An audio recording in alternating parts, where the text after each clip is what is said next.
Over the weekend, it was revealed that an Iranian asylum seeker is now on his way from Manus Island to a Gold Coast taxpayer-funded hospital for reconstructive surgery after injecting palm oil into his genitals in the hope of a DIY enlargement in what's become just the latest example of the farce that is the Medivac legislation initiated by Dr. Kerryn Phelps but forced through the Parliament by Labor, this time last year, as the Morrison government was headed for a certain defeat that never eventuated. This man, this asylum seeker from Iran, tried to enter Australia illegally by boat back in 2013.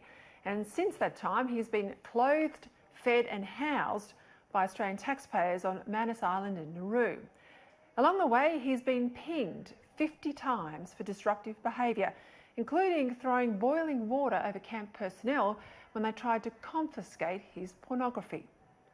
Somewhere along the way, in between the bad behaviour and the pornography, well, he got hold of a syringe and injected his penis with palm oil for reasons I don't think many of us can fathom. And now he's headed here for expensive plastic surgery to fix it. Now, if that wasn't weird enough, that wasn't the worst of it. Buried in the news report was a sentence that read, "This man is just one of hundreds who have attempted penis enlargements by injecting different substances in PNG." As I said, not something I can readily fathom, but thanks to Kerryn Phelps, Darren Hinch, the Greens and of course Labor, this man is just the latest bloke that can now come to Australia and stay indefinitely for medical treatment on the say-so of just two doctors who don't actually have to have seen him.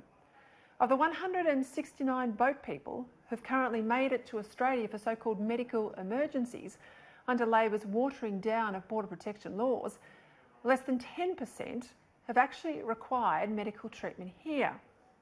Indeed, a good number of arrivals, 45 at last count, have rejected treatment once they've arrived. But not this bloke with a palm oil penis. His surgery, booked at a Gold Coast hospital, will sting taxpayers at least $10,000. And once here, you can rest assured he will never go back. Last week in Victoria, there was a front page story about the 40,000 plus people on waiting lists for surgery in that state's public hospitals. Now, you've got to wonder what they would think about a system that makes them suffer in a queue after paying taxes for much of their lives, while this bloke, well, he gets a Rolls Royce treatment for an act of self-indulgent self-harm, and he's never paid a tax here in Australia. There are three problems coming out of this. First, activist doctors who too readily tick off cases for treatment in Australia as we said they would. Second, activist lawyers who think that every would-be economic migrant has a right to stay in Australia and who will then clog up the courts with their taxpayer-funded or pro bono appeals, which is precisely why Phelps and others have been so desperate to get them to Australia in the first place. And third, the fact that not everyone who might want to live in Australia will get to. That we operate a fair and orderly immigration system, one of the largest and most generous in the world, and that we should never have to apologise for our rules and for backing those rules. There's no doubt there are millions of people living a tough life overseas who would be better off if they came to Australia.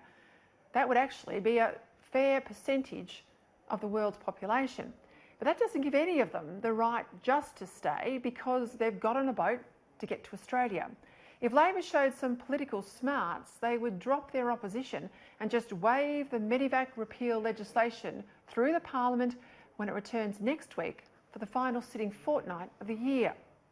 To oppose it, well, it's now moved from political bleeding heart to political farce on the back of this palm oil character.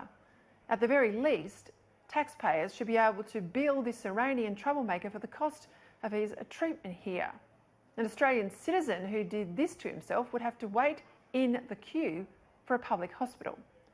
Sadly, as a country, we've now bent over backwards for this bloke who's jumped two queues, the refugee queue overseas and the hospital treatment queue here at home.